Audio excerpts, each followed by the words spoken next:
Hello, you wonderful people, and welcome to another episode of Not Too Comic Book. This being a show where I tell about TV shows that are adaptations of comic books. For today's episode, I'm going to talk about Fear the Walking Dead, Season 8, Episode 3. A lot of really interesting things went down in this episode, so let's break it down.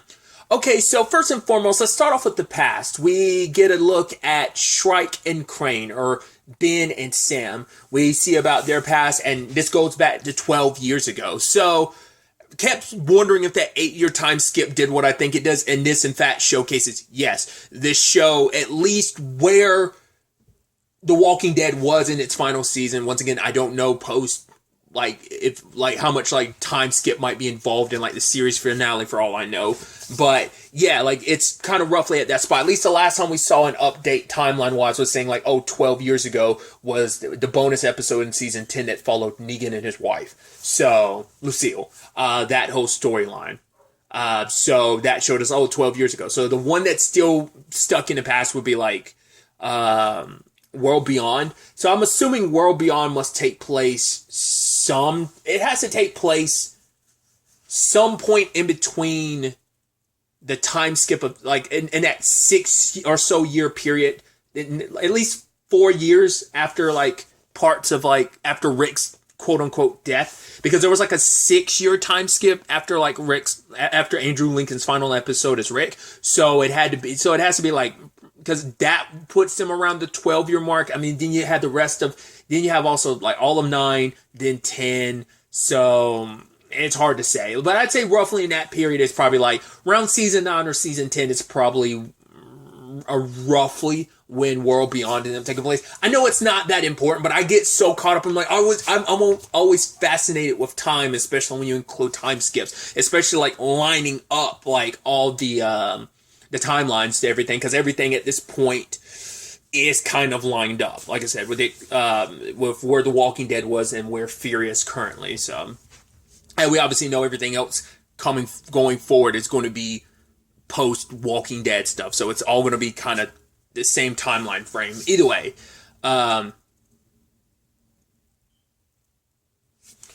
But yeah, so it also clarifies that Padre has been, I guess it makes sense because I kind of forgot. Because I was how long has this Padre thing been going? I mean, to cut myself some bail, at least this version of Padre's been going for a while. We see that it's kind of been going for the 12 years. But I mean, that senator referenced it and everything that was in the bunker. He's the one that Alicia ended up meeting last season. Well, in between season 6 and 7. Obviously when we caught up with her, he was already gone, but when she was locked up in season 6, that's when she ended up meeting him. So that 6 and 7 spot. But it's that's when he first reached out to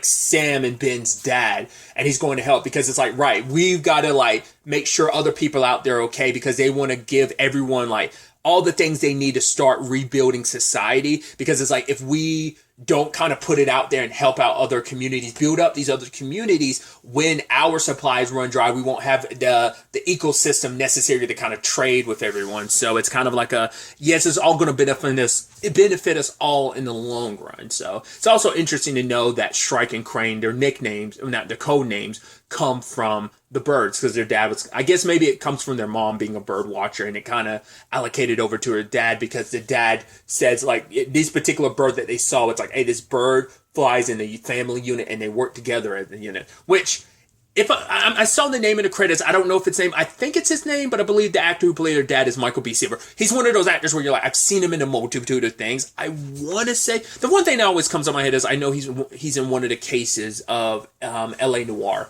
But I want to say, wasn't he in Instinct? The TV show, the short-lived show on CBS? I want to say he was in Instinct. But he's just one of those actors where he's one of those actors I recognize that dude. But I want to say his name is, I saw the name in the opening credits and it seemed familiar. I want to say that might be him, but I could be completely mistaken. Either way, kind of staying in the past stuff, Sam and Ben ended up hiding away on the ship that their dad left on because they wanted to follow him. They wanted to make sure he was okay because it's like the way it's like, oh, dad said he's going to be fine because other people are with him. But it's like, but Ben says, yeah, but we thought the same thing about mom. So I guess she kind of died maybe on a run or something too. I mean, their mom might even have been military as well. But Ben wanted to bring the binoculars to him because it was kind of a superstitious good luck charm. I mean, I won't put that on Ben. Like, their dad most likely would have sadly, he might have been in a better position to take care of himself, but obviously, like, when they go into the yard with all the containers, they ended up getting lost in it because it's like a maze, and there's a whole bunch of dead there. So I guess they weren't expecting the dead to be there because they were easily overpowered. To be fair, there wasn't that many of them. So I wonder, did the dead just happen to pop up? Or like, how did the dead kind of get there in the first place? Might have just rolled up there because those containers are so important to whatever this Padre thing is. Like I said, maybe it has all this food and materials they need to, rebuild society. I mean, who knows how much they've taken from those containers? Oh, once again, it's been 12 years. So who knows how much is like stuff they've actually taken from those containers, or maybe all that has nothing to do with those containers. Those containers are I don't know. It seems like it's all kind of supply stuff you would need. So there's a lot of containers, but who knows if they've taken from that in those 12 years or whether they've kind of like avoided taking as little as possible. So those might be, some of those containers might still be fully stocked, or, and who knows what else is really in there. So. But the point I was making is, considering how overrun the place is, maybe their dad would have been in a better position if they weren't there. But it's also like, yeah, like everyone else was already dead. He was the only one that survived, and he ended up sacrificing himself to make sure both of his kids were okay. And he left it to them to continue what Padre represents, continue the good work, because it's too important for the sake of this world. So, cutting back to present day, Madison is the next one on the table to get bit. And now we find out, like, okay, this all connects to Alicia. That's what the blood drawing from Strike has been about. Because it's like, right, maybe it wasn't just the radiation, because that hasn't fully given them the results that they wanted. It's tiptoeing in the right direction, at least from their belief, that it's helping, like, slow the progression of it, but it's not enough to completely stop it. So it might be something that's in their blood, so maybe it's hereditary. And obviously, the only, like, other than Alicia, the only person alive now that would have it would be Madison. So they were going, that's what all the blood tests were drawing from. And I guess nothing conclusively ever happened about it, but I guess, like, Shrike was probably checking, well, Sam was checking to see if she could find anything else in her blood that would potentially help in regard. Like, probably never found all that she was looking for in Madison's blood. We'll see. Maybe just Alicia's just willpower alone, or maybe there is something specifically special about Alicia. Who knows? But before they could continue the experiments, which I also love, Naomi, June, and it's exactly what I thought. It's like, Naomi, it's like, yeah, it's been a long time, but it's like, I love that, because I was like, of course you would call her Naomi, because last time you met her, because she never got to know June, so I thought that was so interesting. And so it's like, okay, so, but I also thought it was beautiful, especially after everything last episode, but June making the promise of, like, right, when we left you behind in that fire, you sacrificed yourself to save all of us. I'm going to be here by your side throughout all of this. I'm not going to leave you alone, which I thought was so beautiful, because it's like, right, because, from one mother to another, but also for June, it's like she spent so much time running, especially last episode. I got to stick this out because of, Finch as well as anyone else, so that history doesn't repeat itself. I want to, help as much as I can. I want to do right by you, especially considering you sacrificed to save not only my life, but so many other lives back then. So, but Mo showed up with Dove, and they both want answers, because Mo knows, like, something's up. Like, the fact is they moved this train. Like, obviously Padre's not telling us everything. And that's when Sam reveals, hey, I'm Padre's daughter, so you're not being able to, like, do whatever you want. Padre's not going to be happy if you kill me because I'm his daughter. The moment she said that, I was like, it's not Padre, it's her brother Ben, because they made the whole point to be like, oh, the speaker's messed up. It's like, they never got it fixed. it's a Wizard of Oz situation going on here, and Ben is the Wizard of Oz. I mean, truth be told, it's him and his sister because they are Padre. So she's kind of more the face of the operation. He's the one that kind of behind the scenes. So it makes me wonder how many, does he even make appearances as Ben, or does he just keep it? I mean, he probably acts about as Ben and hides behind the speaker when he needs to be Padre. But I mean, I'm curious over these past years, it had to be a situation of it was purely Sam who was the face of the operation. But I don't know. But then a group of people show up, and lo and behold, who's a part of that group of people? None other than Daniel. I'm like, Daniel! Yeah! And even June was like, you're still alive. And it's which I think is interesting. I guess she hadn't heard from him in so long. So she just, because I guess none of them had. I mean, to be fair, the group has been so scattered. And yes, they are kind of all working with Padre, but Padre made sure to separate any groups that knew each other. And Daniel was kind of allocated to the swamps because he's old. And it's yeah, I am old, but I am very good at what I do. Because it's of course, Daniel would be the one that goes off and starts his own army. Daniel's one of the OGs in the group. And obviously, he's always been the most gangster of the group. No matter what has come his way, he's always pushed forward. And I didn't even think about it until he was bringing up oh yeah, this thing I'm drinking is really good for the brain. I was right, because he was very forgetful at one point in time. And sadly that led to Luciana kind of manipulating him with that whole Ophelia situation. So that was kind of sucky. But yeah, it seems like he's in a better place. He's able to kind of I think because he said for a long time he was lost because of the whole Charlie thing. And I was right. I wouldn't assume she's alive, but maybe she is. But I mean, she was sick. Wasn't it radiation? Wasn't she sick from radiation? Wasn't that what ended up yeah. So she wouldn't have lasted that long, but who knows? And because even he doesn't know what happened to her, so she probably did die off screen in that 8 years. There's no way she would. I mean, not unless we find out somehow she did get better and she is still alive out there. It most likely wouldn't be the same actress. I mean, considering it's 8 years later, because that actress is who played Charlie is an actual kid / teen. She was a kid when she was first introduced and became a teenager over the course of the show. So it's no, they most likely. Well, because I guess depending on how 8 years and stuff, she'd be in her mid. Like I said, I'm fairly certain the actress who played Charlie was still a teenager. I don't think she was in her 20s yet. So maybe she was. I don't. Maybe early 20 at most. So but if they managed to be oh, Charlie's still alive, it'd probably end up being a different actress. I'd assume, not unless they did stuff to kind of just makeup and stuff to make her seem a little old. But I feel it'd probably just be easier to make. It's I don't know. Tangents and all that. So it just seems super unlikely that she's alive, but it feels that will be quite the Hail Mary type of twist to be no, she actually is still alive. She's alive somehow. So, but it also makes sense why Daniel out of anyone would also start up this fight, because he is someone who lost a child and he knows what it's like. But the difference is their children are out there. His isn't. He knows that she's gone, which is also plays into that whole thing of Luciana manipulating him into believing Ophelia's still out there. So it almost plays into that storyline too, but he's well enough his head to know, no, Ophelia's gone. And the fact of the matter is I want to help out these other, children. I want these parents who are separated from the children because, obviously him and Ophelia are separated and he knows what it's like to be separated from your child. And so it's right, you want to, they're your entire world and you want to do right by them. So he gathered up and met up all these other parents who are in a similar boat, and he's kind of basically created a resistance. Like I said, it's right up Daniel's alley to become the leader of some resistance like this. So. But their main motivation is to try and go to the island. Obviously, Madison knows where the island is, as well as, no, because I think some of the collectors have kept blind about where the island is. But the kids, potentially, no. I'm kind of lost on that part.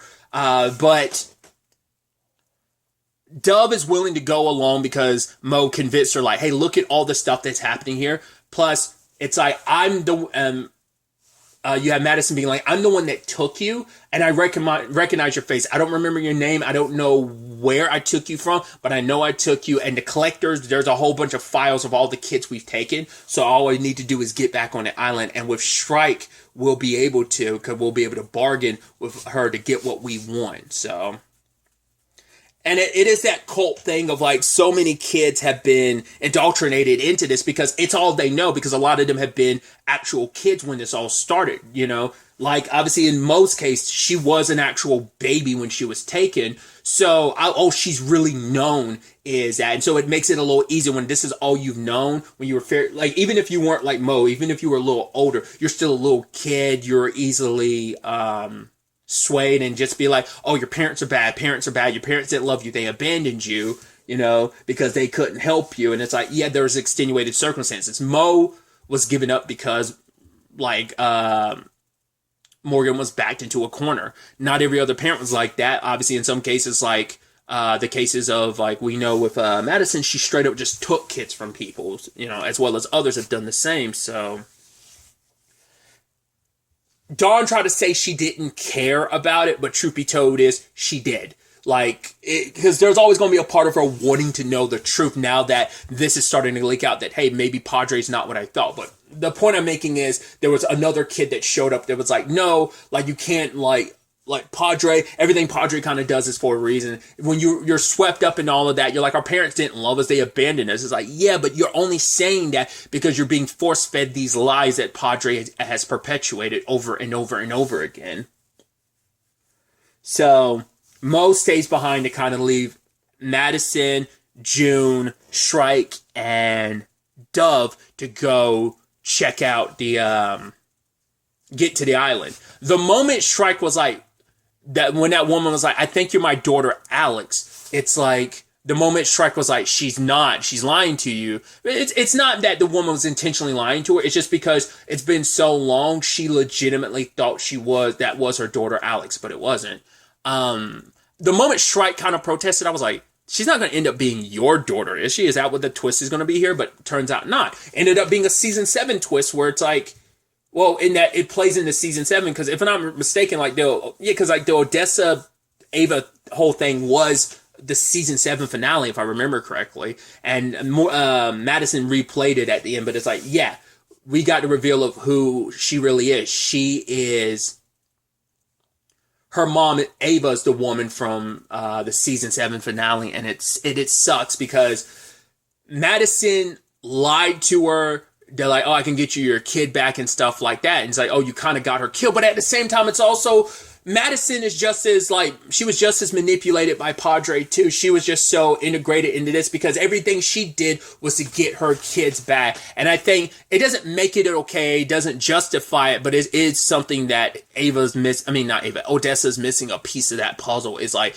that's why Madison did what she did, but it's still a thing of, well, your choices are your choices. Padre didn't tell you to do that. You did that. So that's kind of the, scapegoat of it all. But once again, we got to reveal that it was Ben. He's the one behind all this. And we find out the truth. This all started because they went through the pain of losing a parent. That's hard for any child because they were like, we don't know how old they were, but they were probably like teenagers. That's rough for anyone. And so there's probably plenty of kids that were at that place that were younger than them. So rather than telling them, yeah, all your parents are dead, in actuality, we told them, hey, they're still alive, but they ran away. And they've kind of perpetuated that because eventually, because of the state of this world, there are so many kids that are going to lose their parents. I mean, hell, even look at Mo. Mo's biological parents are both gone.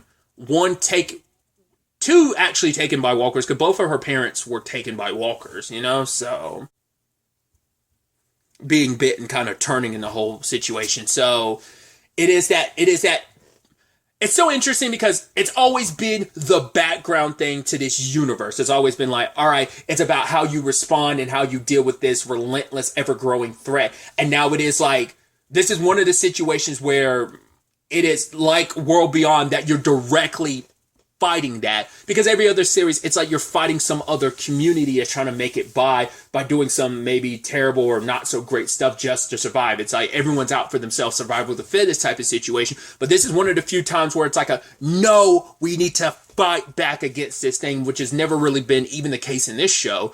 Like, this is the first time that's really happened. And obviously, once again, that's World Beyond was all about that. That was the antithesis. That was the background to it with the Civic Republic and everything. So it's always just been this background element. Now it's being brought to the forefront of how do we fight this, find a permanent cure for it. So it's like, right, we separate parents from their children to make it easier to toughen up these kids. But the moment the cure is found, then like, but what are you going to do then? Are you going to reunite all these kids with their parents and be like, actually, we were messing with you. Your parents are still alive. Or is it like well, these kids will be able to families of their own. And that way they'll be able to protect their families and these future generations will never have to be scared of that. Like she talks about it about like, okay, for now we got to run things this way, but eventually it will be about family and connection. But I'm like, a lot of those parents will be gone in like the case of Dove, aka Odessa. So, but what about those situations? Like, she'll never be with her parents again. Like, but like, that's why I'm like, are you talking about them potentially having families of their own in the future, never having to worry about that? Or is it just, hey, we're in this together? Like, it's all about training. It's all about survival. It's about this mission. But then it's all going to be about us surviving together and being this big giant family. Like, I'm curious because of no one wants to tell the kids the truth because it'll be devastating to know, like, yeah, it's not that your parents ever left you. It's that in some of your cases, your parents are dead.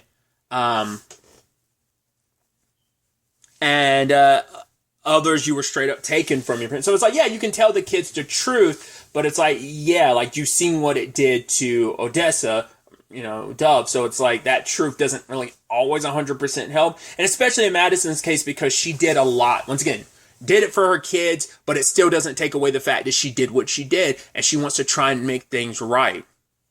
She even later on asked this interesting question to June because of all this. She was like, what was Nick and Alicia like after I died, after they thought I died? And June was like, you wouldn't have recognized him. It's like, yeah, there was a deep, rough patch for both of them, especially when Alicia was the only member of her family left. It's like, after like her and Nick already had to go through losing their mom, and then on top of that she also lost Nick too. Like, they were both in bad places afterwards, but she was even worse after like losing Nick too. So it's like, even June being like, you wouldn't have recognized them, like who they became afterwards. So we got elements of that, of kind of like, because obviously it also kind of comes to like, they picked up their mom's ruthlessness from time to time, like they could be. But obviously Alicia kind of like enough time and interactions with other characters and obviously making peace with the whole Charlie situation, obviously her killing Nick, like there's a lot that led to like her finding her way and not being as, because she was lost for a while, very much like Morgan was lost for a while. Like, she kind of found her way again. And obviously last time we saw her, she was on a mission. She had found her mission. And that's the sad thing with this pain that so many of these characters go through, like a Sam and Ben, that they try to live for. Like, this mission is all they have because it's the only thing keeping them going. It's how they deal with their pain. They never actually dealt with it. They buried it, and they put all their efforts in this mission because that's how we keep our dad alive. We carry out this mission that he believed was so important for the world. We're doing this not only for us, we're doing this for the world, for so many children, so that they never have to know the pain of having to lose a parent like we did, And there are people in that group who know the pain of, hey, I lost people I love, people who've lost parents, people who've lost children, like a Daniel, like a Naomi, like a Madison, as well as all the other parents who've lost children because of the whole Padre thing. So it's this, hey, we're doing a little bit of evil, but we're the lesser evil out there. The greater evil is the carrion bite, the walker bite. We need to fight that first and foremost so that we can actually have a brighter future for everyone and all these children, essentially. So Madison and June end up being given back to Daniel and them, and Shrike is like, go ahead, but all the kids on the island will choose, like, to stay just like Odessa's chosen. But Mo's like, no, they won't, and you'll see. And I think that look kind of struck Shrike because she doesn't want to take the chance that might be the case. So, but Madison also talks about, like, right, Daniel was suggesting she be the leader, the one to kind of help these children. But it's like, no, I can't be that leader. After all the damage I've done to them, I can't be their leader. I can't even be the leader who leads these people in this war against Padre. But a person who can is Morgan. And it's like, yo, he has played that leadership role, which I know Morgan never wanted that. He never, he's envious, but he's watched other people play that leadership role. He had that firsthand with, like, from Rick's example and so many. So he's also been led by the good example of so many people that surround him. God rest his soul, John Dory Jr., but I'd even say put Sr. in that same boat, that he was a good person, but he had his complications. And I mean, everyone has their complications and demons, regardless of whether it's in this universe or just in real life or whatever aspect. But because they know where the island is now, Shrike is making her own moves of, well, we need to get to all the stuff that's in these containers. Like, right, they won't, even if they know where the island is, even if they know who we really are, it won't change anything if we're able to not be here when it's all said and done. So we've been training these kids. So each of them, you're basically going to put them through the gambit as they basically break through all of these walkers that they've been stashing in there to kind of protect what was there. But now it's like, right, we need to get to it. So you're using your child soldiers to kind of rip through all those walkers. And there's going to be some deaths along the way easily. So I didn't even talk about it too, but we did get a little bit of Finch this episode too, because he was asking about, Dwight and Sherry, but obviously all we got was, they were reassigned. It's like, but they saved my life. He's like, no, we did. It's like, but it's like, you're also the one that put his life in danger by biting him. It's like, June's the one that performed the, got help with the appendicitis. But you're the ones that went out of your way to bite him to kind of get leverage against him, against Dwight, Sherry, and June. So